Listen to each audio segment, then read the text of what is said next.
টিভি9 বাংলার নতুন new series ভাঙা গড়ার খেলা আগামীকাল রবিবার ঠিক রাত 10টায়।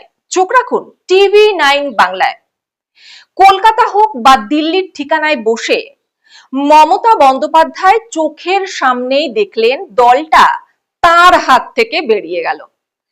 পরিষদীয় দলের পরে সংসদের দুই কক্ষে তৃণমূল বড় ভাঙনের মুখে দাঁড়িয়ে।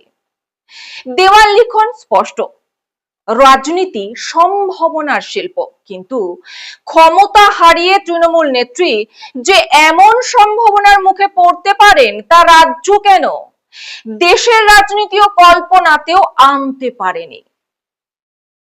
15 বছর মুখ্যমন্ত্রীর চেয়ারে থাকা মমতা বন্দ্যোপাধ্যায় ভোটের হারের 1 মাসের মধ্যেই অন্য দলের পথে।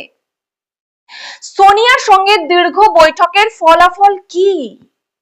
ইন্ডি জোটকে জোরদার করা নাকি সময়ের সঙ্গে কংগ্রেসেই মিশবে মমতা ও তাঁর সৈনিকরা?